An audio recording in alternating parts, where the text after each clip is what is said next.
Greetings, Bazalwane, in the wonderful name of our Lord and Savior Jesus. It's always a privilege and an honor to be summoned to appear before the throne of mercy, where individually and corporately as a family and a church, we experience the manifest presence of God in our midst. We experience the manifest presence of Christ Jesus in our midst. And we also experience the manifest presence of Him, the Spirit of Truth, Ruach HaKodesh, in our midst. Hallelujah. Scripture teaches us that when Holy Spirit is come, we are enabled, capacitated, and empowered to testify. Hallelujah. So meaning on your own, you cannot testify. You need Him, the Spirit of Truth, to enable you to testify of the goodness and the perfectness of the Lord. Hallelujah. That is why the Bible teaches us, it is by the Spirit of the Lord that we are barred from accusing Christ Jesus, because we carry a revelation of who Christ is. Amen. As a church also, we continue to bless God for His divine wisdom, as well as His perfect understanding of all things. Amen. So in our endeavor to guard our hearts, as it is required in the office of holiness, Revelation chapter 2 gives us 3 critical priorities that we need to embrace, that we need to live by and make them our lifestyle, so that we can rekindle the first love that we have of Christ Jesus, so that we can rekindle the first love that we have of God. Amen?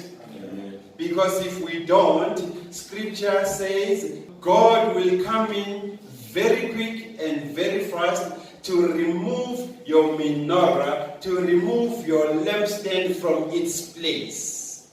Hallelujah. Meaning, we saw God, in fact, doing this with Pharaoh. When God allowed the heart of Pharaoh to be hardened, because he himself hardened it even at the evidence of what God is capable of doing. Hallelujah. But irrespective of all the evidence that Aaron and Moses demonstrated while in Egypt, Pharaoh still continued to harden his heart. Amen. And God allowed it. Hallelujah. Amen. Now, the 3 critical priorities captured in the book of Revelation chapter 2 verse 5 requires that, number 1, we repent and reflect where we have fallen and pick ourselves up in Christ Jesus. The second one is we need to repent. Hallelujah. And the third one is we need to do the first works first. Hallelujah. So as a church called Sanctuary Family Church, we are unpacking the third critical component. We are unpacking the third critical priority in order to put our house in order with God. Amen. Amen. And as we sat in the upper room with Him, the Spirit of Truth, He gave us 6 components of first works that we need to embrace, that we need to revisit, and that we need to rekindle, so that we are restored back into the sheepfold of Christ Jesus and be enabled to hear and listen to His voice again. Amen? In our previous meeting, of the 6 first works that we dealt with, the first one was worship. Hallelujah. Amen. So today we're moving on to the second work of the first works. Hallelujah. Amen. And the second work of the first works that we need to do is prayer. Now, it's important, Bazalwane, as God's Sanctuary Family Church in the bigger body of Christ, that we understand that prayer is serious business with God. Amen. Prayer is serious business with God. What does this mean? It means then that when we deal with prayer, we ought to be brutally honest with each other on matters of prayer. Otherwise, we are as good as religious infidels. Now, Revelations 21 verse 8 describe what a religious infidel is. And Revelations 21 explains to us the dangers of being a religious infidel. Hallelujah. And scripture says, religious infidel, their place or their part is in the lake. What type of a lake? A lake that burns with fire and brimstone. Amen? Talk to me about Revelations 21 verse 8. The cowardly, unbelieving. The cowardly, unbelieving, the religious infidels. Abominable, murderers, sexually immoral, sorcerers, idolaters, and all liars shall have their part in the lake which burns with fire and brimstone. And what does the scripture call this type of death? Which is the second. It is called the second death. Hallelujah. Amen. So it means when it comes to prayer, we ought seriously to be brutally honest with each other. Because if we are not, we are as good as these religious infidels. A people who are cowards. Hallelujah. Unbelieving. Abominable, murderers, sexually immoral people, sorcerers, idolaters, and all liars. Amen. So we are counted with such people, and our place or our part is in the lake that is burning with fire and brimstone. And scripture calls that the second death. Hence, guarding our hearts on matters of prayer as a component of holiness, belonging to doing the first works first, is very important. So what does this mean? It means when we are discussing matters of prayer in the office of holiness, we don't have to lie to each other. Hallelujah. Also, we do not have to fantasize on scriptures, but we must be brutally honest. Hence, it is critical that when we engage on prayer, we acknowledge first that before we are Christians, we are humans. Hallelujah. We need to tell each other so that when we deal with the matters of prayer, when we are brutally honest with each other on matters of prayer, at least we have an understanding that before we spiritualize things, let us address the human aspect of ourselves first. Hallelujah. That before we are Christians, we are humans. What does that mean?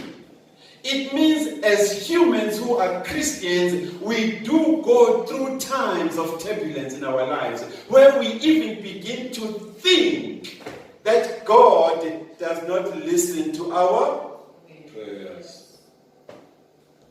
Are we lying to each other now? No.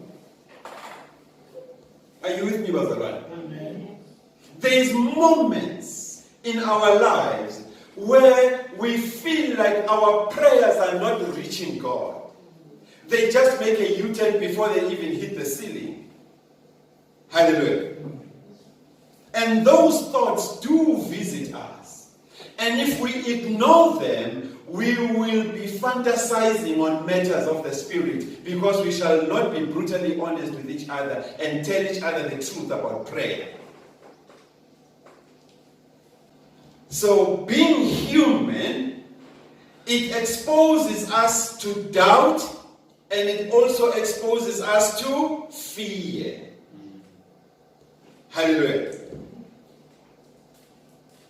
And when we are in doubt and when we are in fear, sometimes we do experience a drought in our lives. Amen?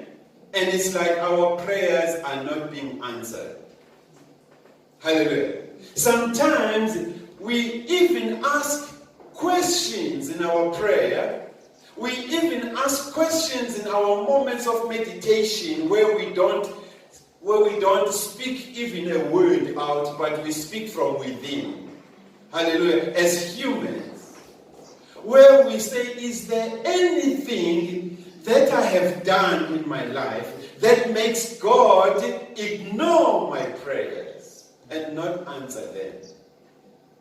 We are human. Hallelujah. What is it, Lord, that I am doing that makes you not answer my prayers? Is there something in my walk, Rico Talames?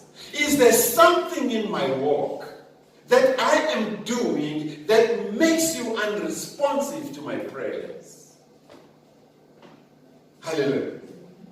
And if we do not address this area, then we will fantasize on matters of the Spirit. Hallelujah. We will treat matters of the Spirit as a drug that you just smoke to get high. And once it's finished in your blood system, you are back to reality and you're facing life face to face and head on. And we cannot allow that at the sanctuary as students of Him, the set-apart Spirit, that we fantasize and hallucinate on matters of the Spirit. But matters of the Spirit need to address matters of life because we are human.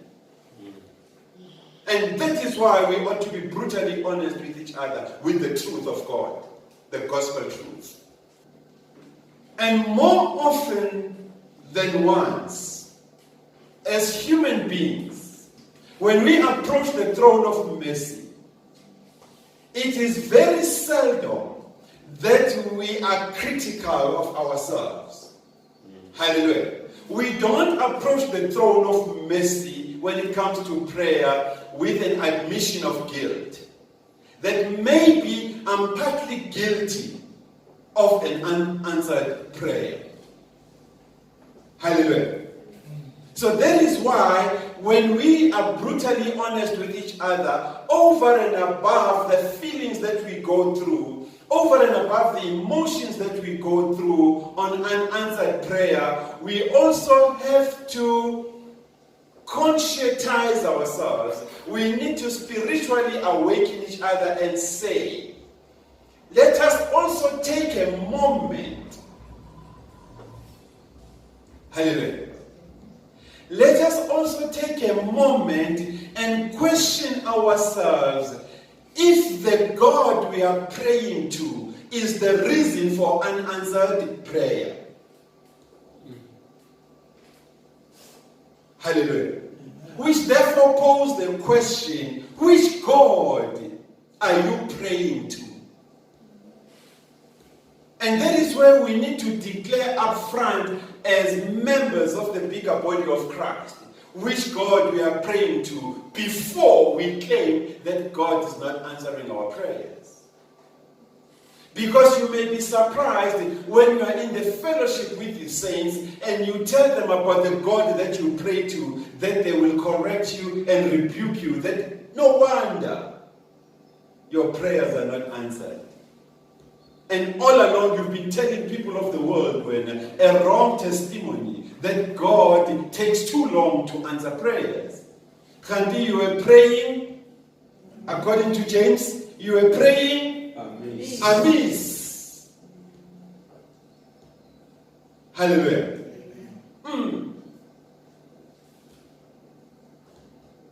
You even have become philosophical when it comes to prayer. You have come up with all these philosophical words as to how God deals with prayer.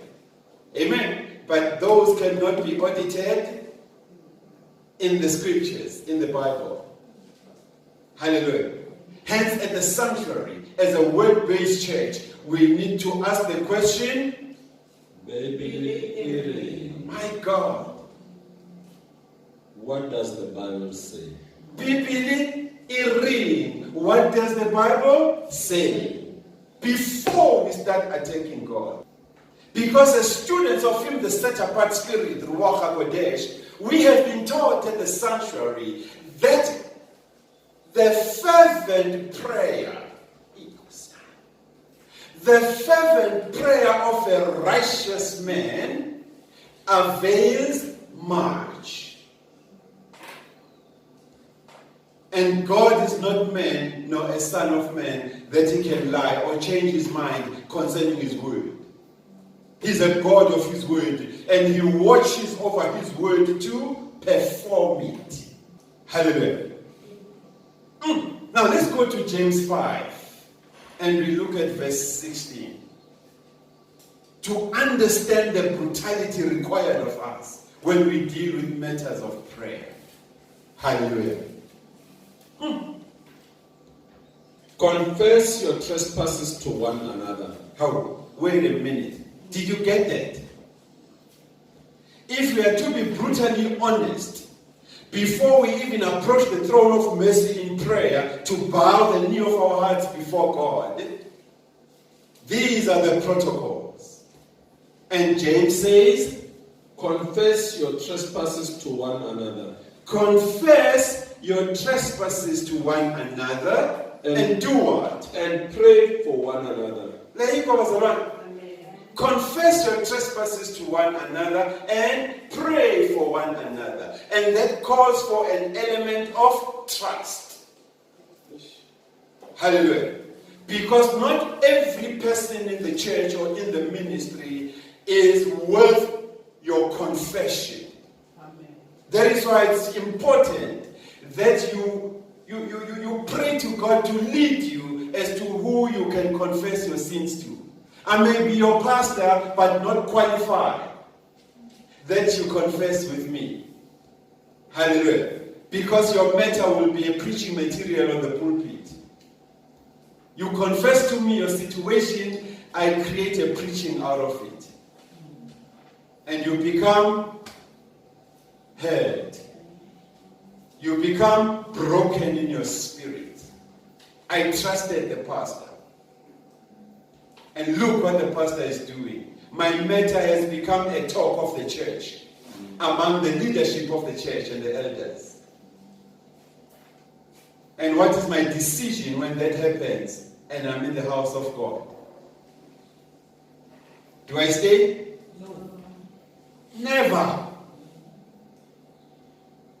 Am I happy with the God that I was taught in this church? No. And when I open my mouth and I speak about the God of a church, is it positive or negative? Negative.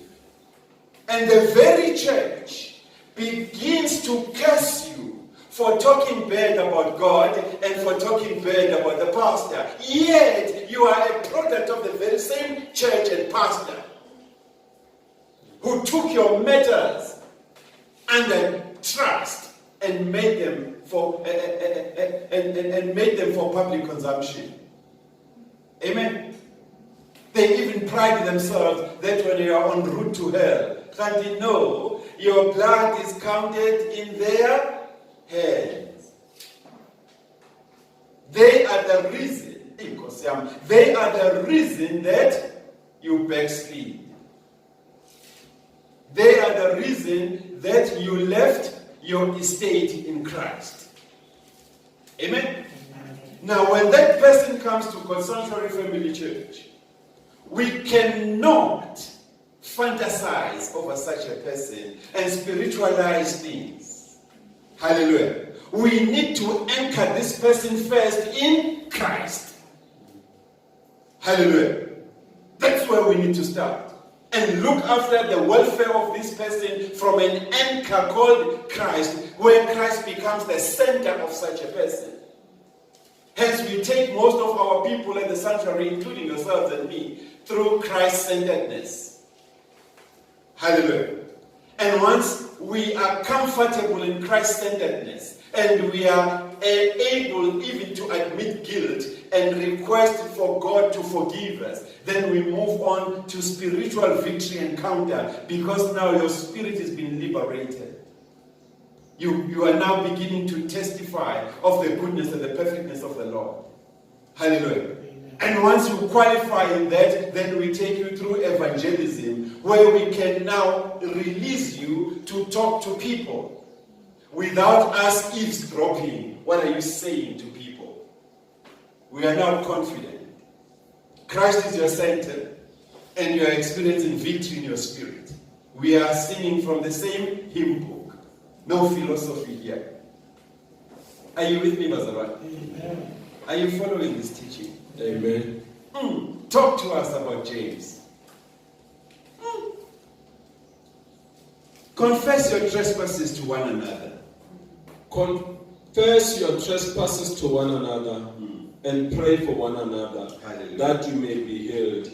The effective, fervent prayer of a righteous man avails much. Hallelujah. Now, it is against this background, therefore, that at the sanctuary, as we sat in the upper room with him, the Spirit of Truth, Jehovah's again, it was revealed unto us that prayer, by definition, is the highest form of worshiping God. Amen. Think about it. Let's reason together, Brother. Amen. When we were looking for a definition of prayer according to our own understanding of what prayer ought to be, Holy Spirit said prayer by definition from a scriptural perspective is the highest form of worshiping God. Amen. And that turned our world upside down. Hallelujah. Because we had a different impression of what prayer is, to the extent of being scientific about it. Hallelujah.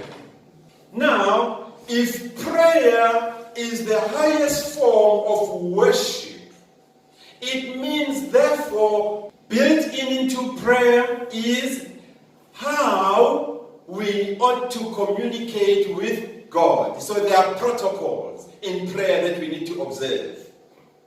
Hallelujah. And also built into prayer is an understanding that you know what?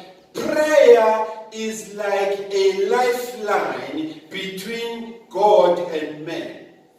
When we want to send an SOS to God and we are shipwrecked, hallelujah, we go to God through prayer, because it is our direct line, our SOS, our emergency line with God. Are you understanding, Mazarai? That's SOS. Daddy, come pick me up from school. No explanation given. Daddy does not say, what is happening, my child? When you get a call like that, that says, come pick me up from school. Where is your mom? Come pick me up from school. Did you have your lunch?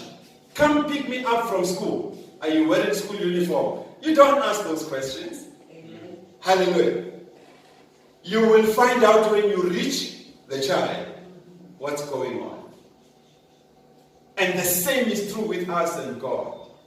We have this privilege of sending God an SOS through prayer.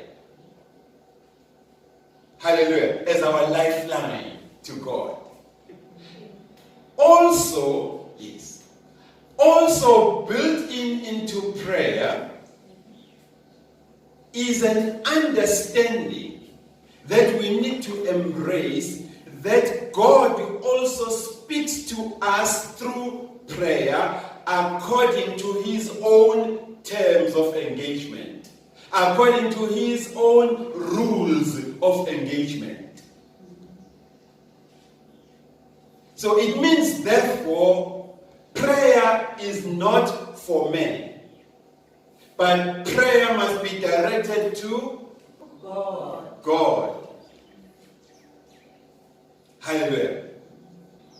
Now, if prayer must be done or must be offered according to God's own terms and rules of engagement, we can establish, therefore, that prayer does not belong to men. Amen? But it belongs to God. So if there be an opportunity in the church where I, as a pastor, the members of the congregation begin to throw themselves at my feet and worship me and pray unto me, I need to stop them from that act. Hallelujah. And tell them that this act is not meant for men. Hallelujah. But it is meant for its owner, who is God. And therefore, according to scriptures in the book of John chapter 4 verse 24, God is spirit. What type of a spirit is God? A Holy Spirit. So stop even calling me your spiritual father, because I am a mortal man. I am not spirit. So take the act back to its owner.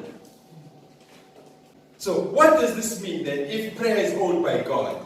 It means in prayer we invoke God to answer as well as to respond to our supplications and our requests. And how do we invoke these responses? How do we invoke these answers from God? It means we ought to apply the protocols of ownership of prayer by God. Hallelujah. And that calls for you and I that if there is anything we require from God by prayer, we ought to speak the very word of God back to God, to elicit in God that blessing. Hallelujah. To elicit from God that healing that you are looking for. To elicit from God that deliverance that we are looking for and asking God for. Hallelujah. And to elicit from God every other thing that we so desire as it is captured in the Word of God. In that way, we do not pray amiss, but we pray in line with the scriptures of God. Amen. Can I come up with my own formula to talk to God? No. Amen? When I talk to God, I must confess His word concerning me, my family, the business, the church, my place of employment, the country, and everything. I must confess the mind of God concerning me, my family, and my everything. Hallelujah. And when I confess that, because God has promised on it, and He is not man or son of man to renegade from His promises, I am 300% fully persuaded and sure. I have a sure conviction that God will respond accordingly to His word and the promises captured in His word. That is why my responses when God answers my prayers, when God answers my prayers, is yes and amen. Now, you will notice that the scriptural perspective of prayer, which defines prayer as the highest form of worship, is different to the way the charismatic practitioners are defining prayer.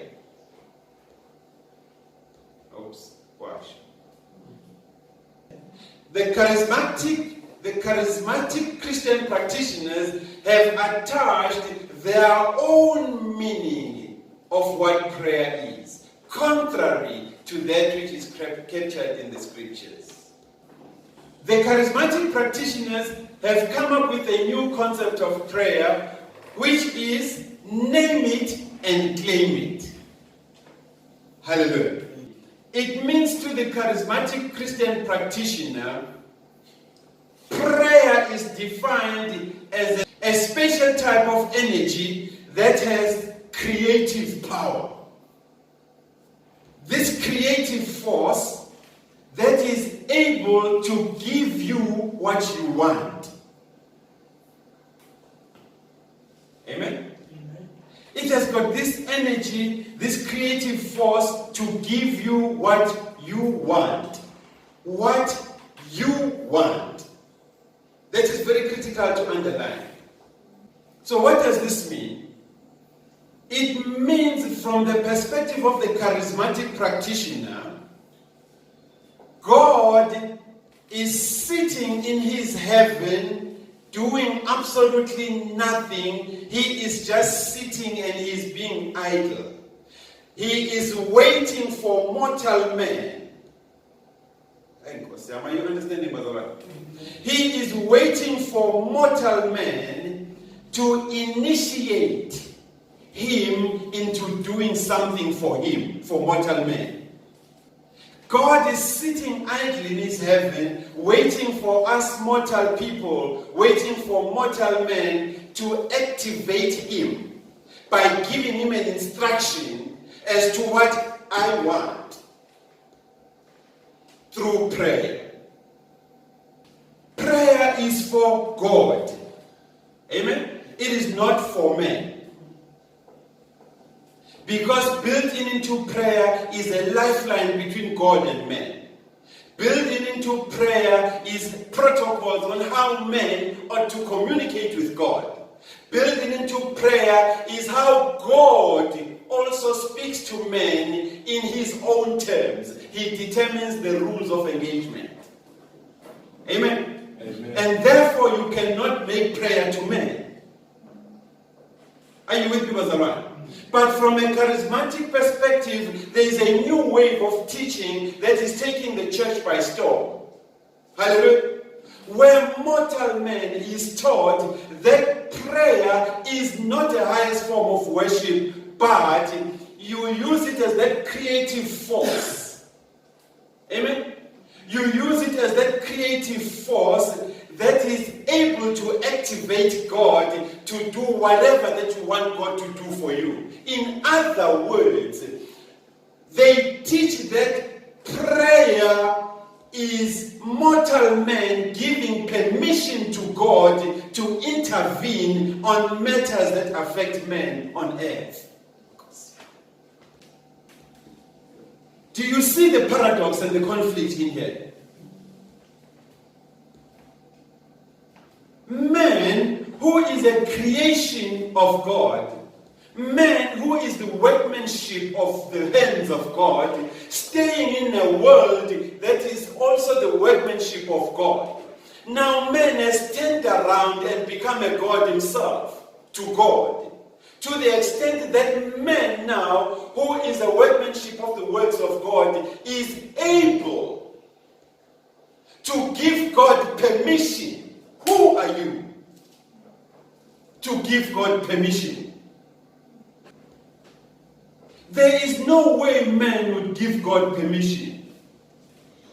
God does as he wish.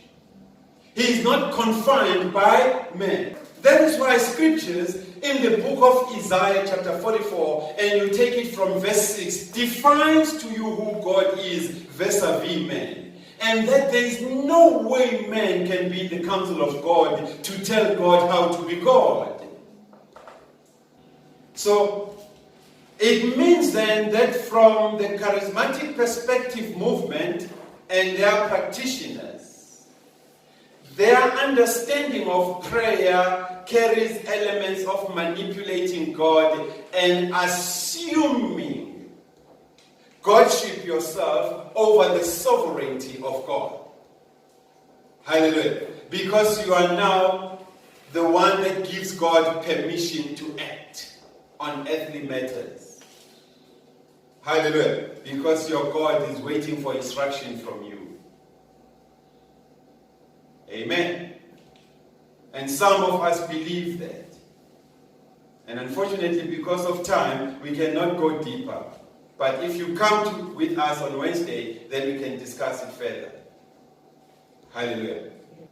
So, according to the name it and claim it practitioners, they teach, therefore, that God exists to serve man. If you give God instructions, and if you give God permissions to intervene or interfere in your situations, then it means God exists to serve the interest of man. It is not the other way around. Yet this church has been taught that God created man in order for man to worship God. But this time around, it's God worshiping man, taking instructions and being given permission by man. Hallelujah. That is why we are caught up in the name it and claim it. Amen? Because when we name it and claim it, we apply this extraordinary force and energy that is able to activate God to do everything that we want him to do for us. Do you see an element of blasphemy in there? Where there is disobedience as to who God is. Revelation chapter 4 verse 11 confirms the purpose for which God created man for. Let's read Revelation chapter 4 verse 11. Hallelujah. You are worthy, O Lord, to receive glory and honor and power. And that tells you that God created man, including everything that he created, for his own pleasure. Hallelujah. So that man can reciprocate the pleasure that God has shown to him by creating him, by worshipping God in return. The same is true if you go to the book of Isaiah for this. Isaiah 43, if you look at verse 21. These people I have formed for myself. This is God speaking. I have formed these people for myself. Hallelujah. They shall declare my praise, pleading with unfaithful Israel. They shall declare my praise, they shall worship me. And in the act of worship, I have also empowered these people to plead the case of the nation, to plead the case of the world, to plead the case of a people. Because the sin of the people have come before my eyes. Hallelujah. Now in sealing the matter, let's listen to what King Solomon says in the book of Ecclesiastes chapter 12. And we look at verse 13. Let us hear the conclusion of the whole matter. Let us hear the conclusion of the whole matter concerning why God created man. Fear God and keep his commandments. Fear the Lord and keep his commandments. For this is man's all. And for this is man's all. Hallelujah. Worship is man's all towards God. Hallelujah. That's why scripture in the book of Romans chapter 12 also confirms this element of worship for which God created man for. When it beseeches us also to submit our bodies wholly and true as our only reasonable service or sacrifice. Now you understand, Bazalwane, that this teaching by these charismatic Christian practitioners, which they call themselves, the teachings of the charismatic practitioners that says God exists in order to serve man is contrary. Amen? It is contrary to the scriptures.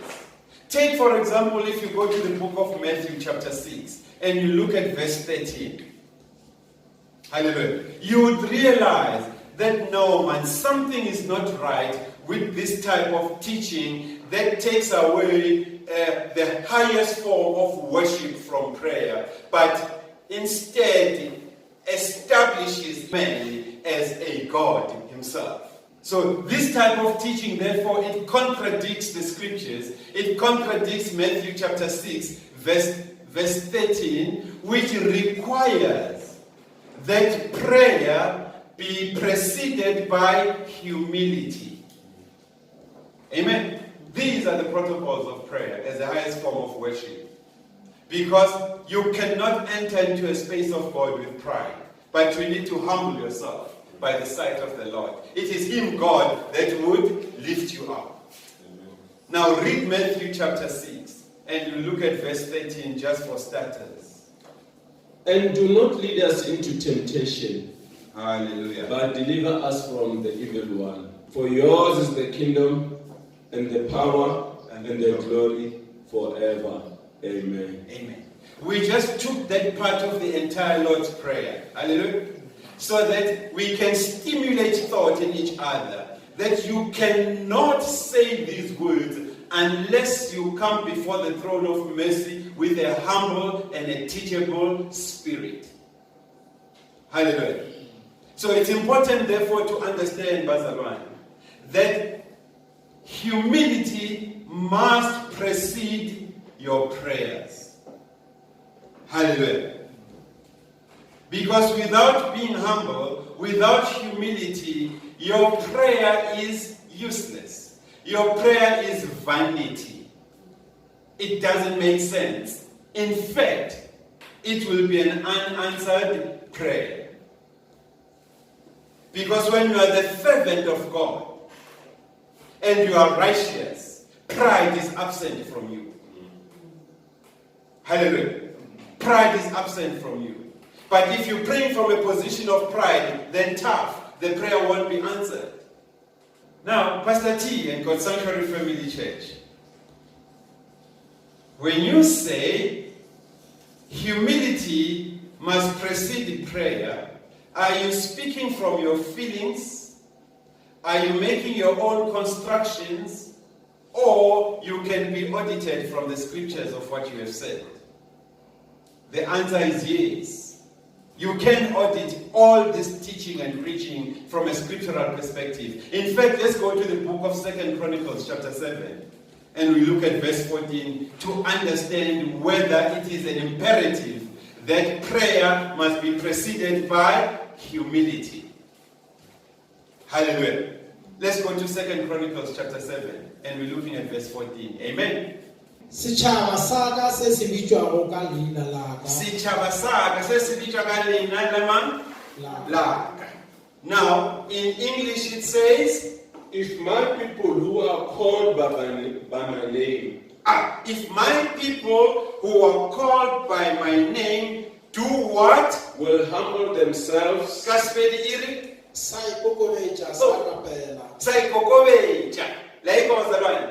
If they humble themselves and next do what? And pray and seek my face. And seek Now, do you understand that whatsoever that we have taught right now can be audited in the scripture? That prayer alone is not enough, but humility ought to precede your prayer when you go before the throne of mercy. Hallelujah. It's humility first, then prayer. Without that, you will be unable to find the face of the Lord and therefore experience the favor of the Lord upon your life and answered prayer. Which brings us, therefore, to the critical aspects of prayer that we as God's Sanctuary Family Church need to embrace. Amen? So that we are able, enabled, and empowered to hide the word of God where? In our hearts, so that we do not grieve Him, the Spirit, who is God. Amen? This is captured in the book of Philippians chapter 4, and we'll take it from verse 6 to 7. Amen? Be anxious for nothing. We need to unpack the 7 critical elements of prayer. And they are all embodied where? In Philippians chapter 4. And we're looking at verse 6 to 7 to stimulate revelation in us. Amen? And scripture says, be anxious for nothing. But in everything by prayer and supplication with thanksgiving. But in everything by prayer and petitions. In everything by prayer and supplications. Hallelujah. With thanksgiving.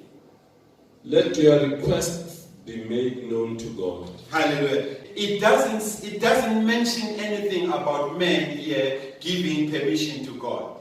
Again.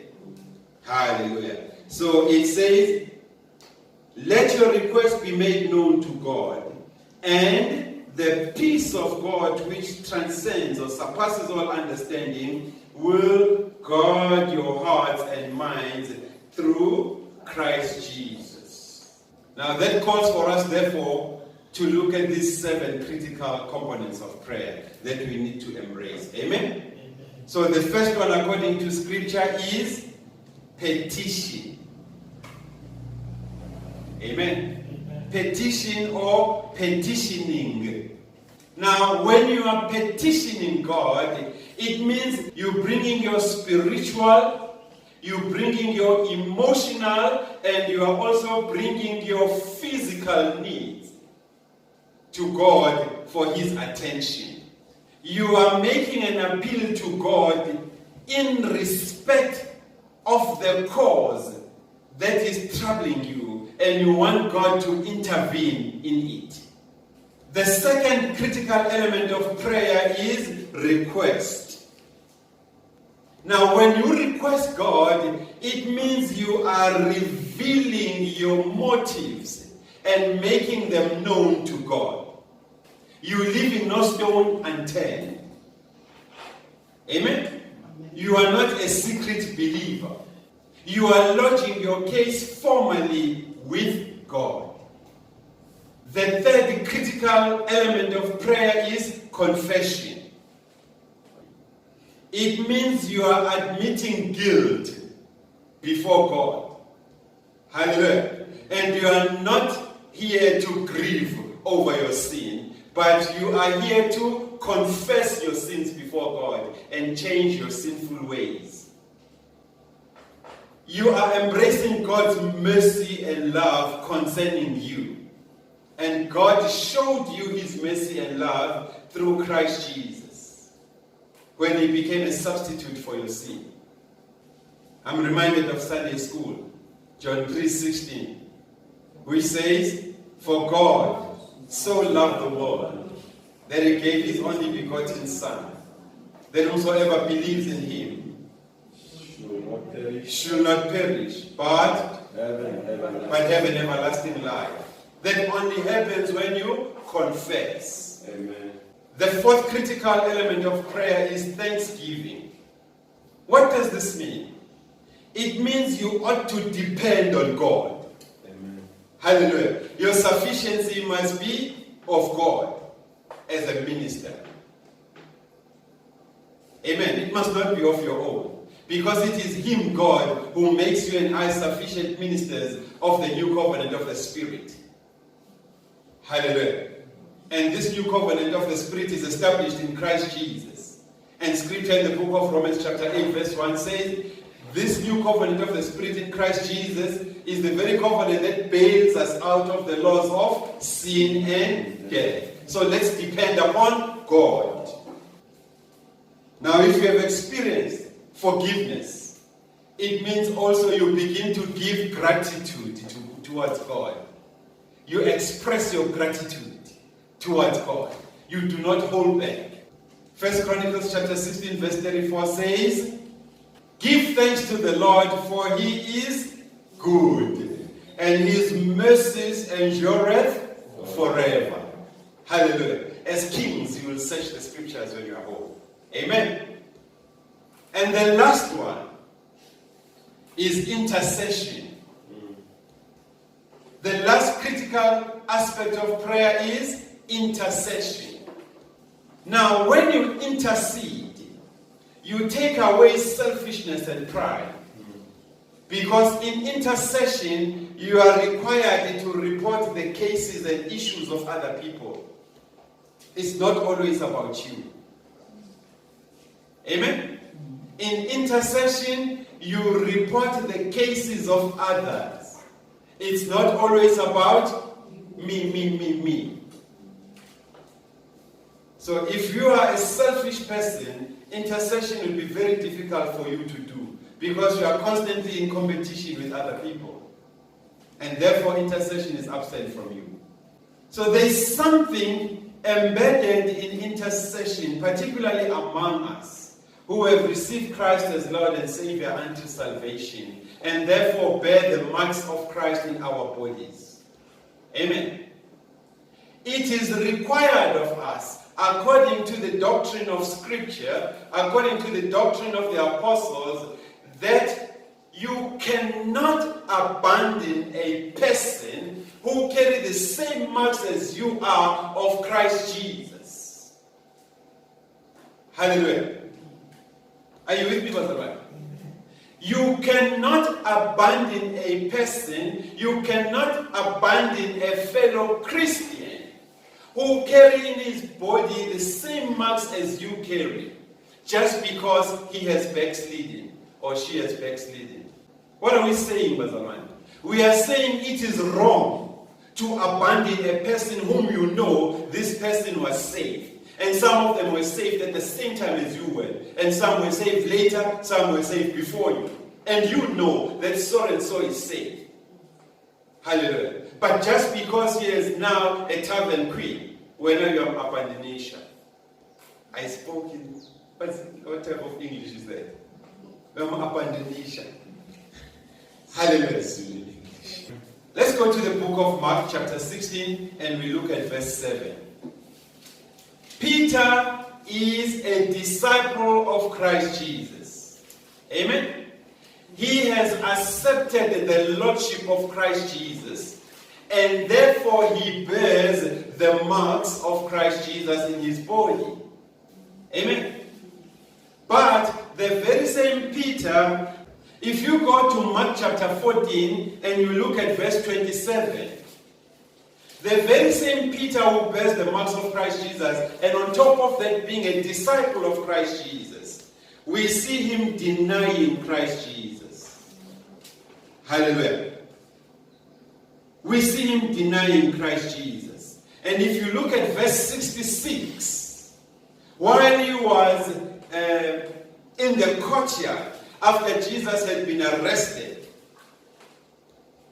by his stature and language, while sitting by the fire, the stature and his language and the marks of Christ that he bears in his body are exposing him to the people at the courtyard. Amen. Amen. And one lady begins to comment, when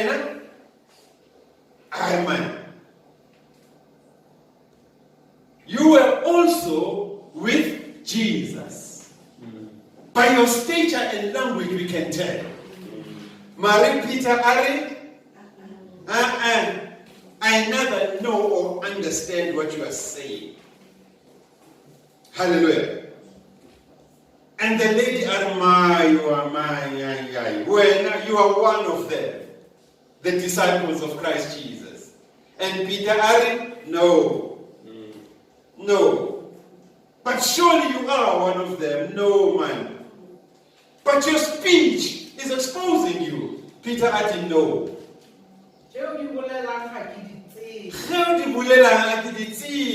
I don't even know of this man that you are talking about. Hallelujah. But now, if you go to chapter 16, after 3 days on the cross, and Christ was now put in the sepulchre or the tomb. Hallelujah. Scripture says in verse 7, in verse 6, amen. Scripture says, when Mary Magdalene, Mary the mother of James and Salome, after they've been to the tomb to anoint the body of Christ Jesus, they found that the tomb was open and the stone was removed. Hallelujah. And when they entered the sepulchre, guess who they found inside? They found an angel dressed in white robes. And verse 6 says the angel spoke to them and said, Do not be alarmed. Do not be alarmed. You seek Jesus of Nazareth. You seek Jesus of Nazareth who was crucified again. Yes. He is risen. He is risen. He is not here. He's not here See anymore. the place they laid him. They on the place where he was sleeping. Yeah, we see it. But he said to them, do Now listen to this language. Because we are saying the doctrine of Christ Jesus and the apostles does not allow us to abandon those that have backslidden. Hallelujah. But as long as we know that they carry the marks of Christ Jesus in their body, we need to constantly chase for them until they come back and be replaced in the sheepfold of Christ Jesus.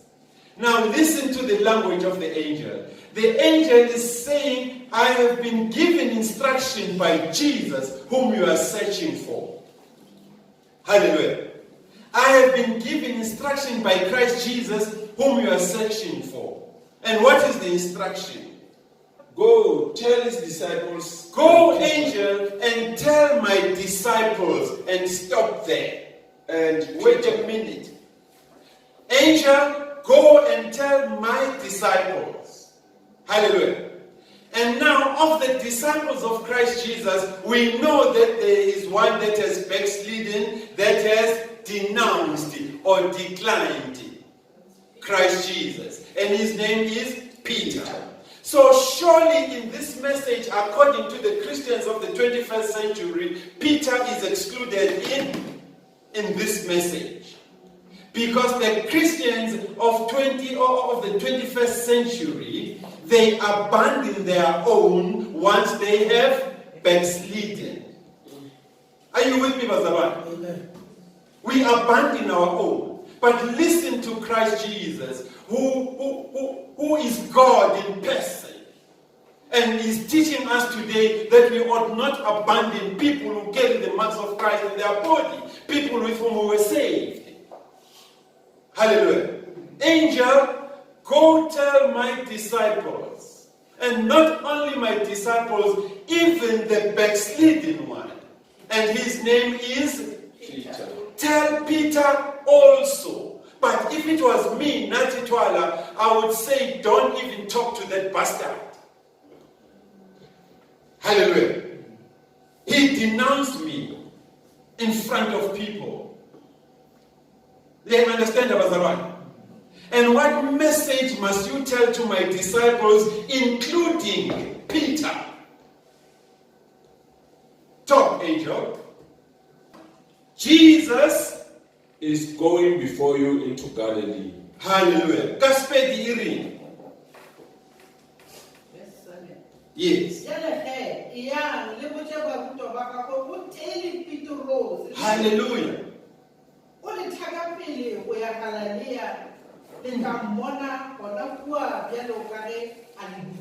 Hallelujah. Go tell my disciples, including the one who is miserable, having backslidden. Tell them that Litoko Panakai Ko Galile. Hallelujah. Litoko Panakai in Galilee. So it's important, therefore, as God's Sanctuary Family Church, in this area of intercession, where we are requested not to abandon our own, people with whom we have received Christ as Lord and Savior, that sometimes we don't even have to preach to them any message, except to deliver the message of Christ to them and say, my brother, in your situation, in your predicament, in the circumstances that you are in, the message that I've brought to you is, Yesu Christu uri agiubuje. I must come and tell you when uri yena mo Jesu Christu liwena litoko panakai in Galilee. Because that message to a person who carries the marks of Christ in his body, it speaks louder than what I've said or delivered to him. Amen.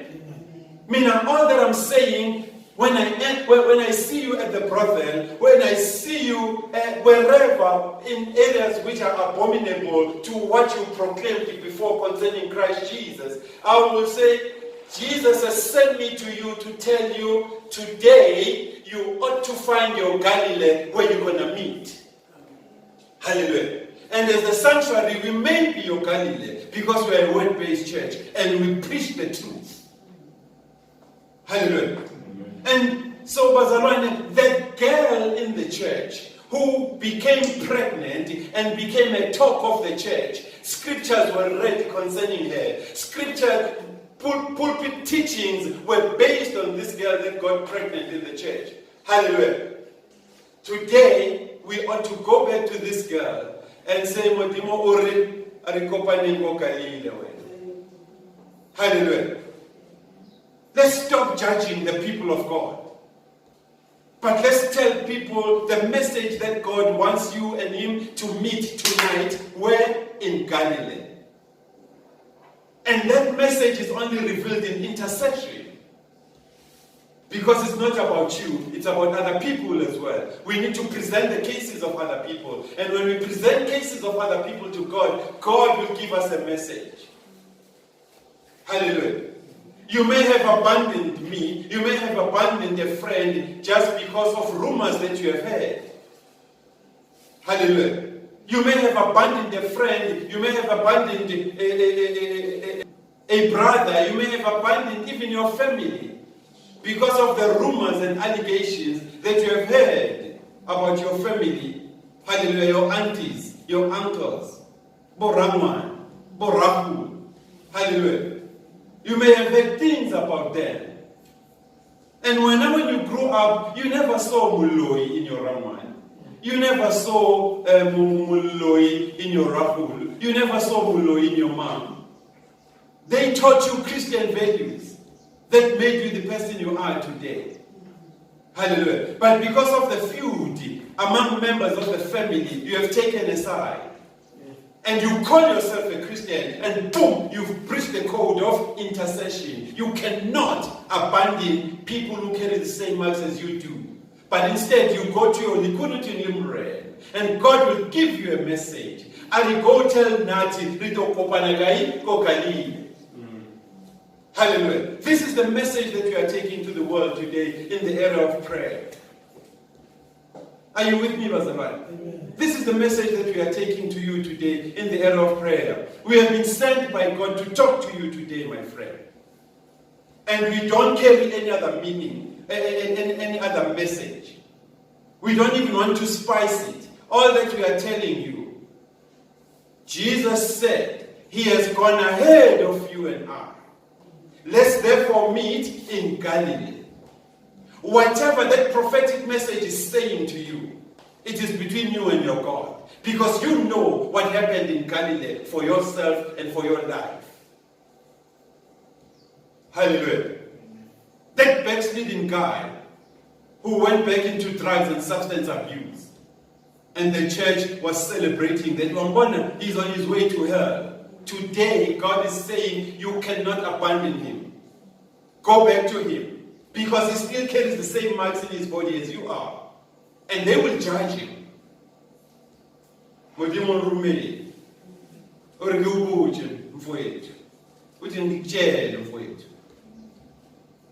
he's gone ahead of you and I. Meet him in Galilee. I don't know what God means about that. All I know is that he will meet you in Galilee. And between you and him, matters shall be sorted out. Are you with me, Bazaran? Yes. You may have taken sides without full terms, without full understanding, without the full truth in a matter. Hallelujah. You may even have filed for a divorce for that matter because of heresy.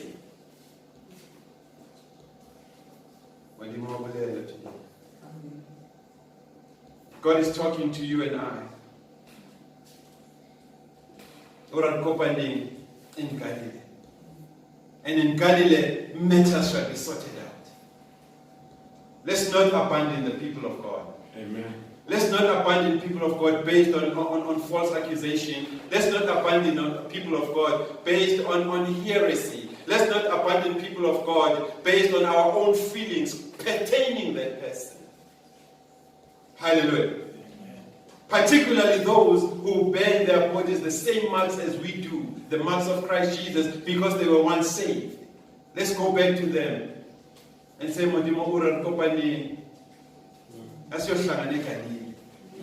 I don't know what is in the Galilee for you, between you and your God. But there's something that is a fire inside of you that God is burning and is igniting when I say Galilee. Because you know what happened.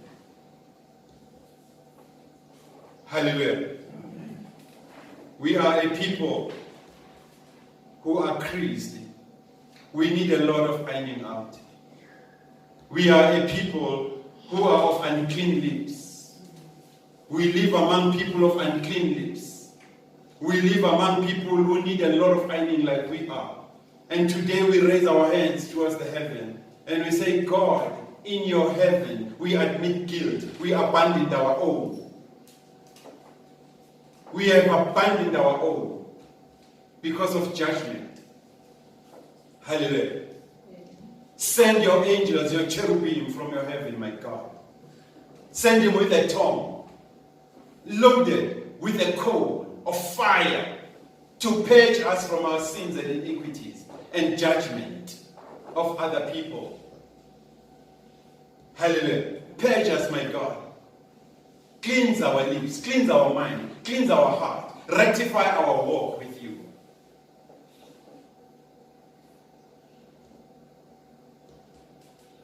Because when you judge, your judgment is right. Because your justice precedes even your throne, oh God. Establish in us, oh God, a clean heart and a steadfast spirit, so that we abandon not our own. Stay sealed in the Holy Spirit of promise until we meet again. Amen.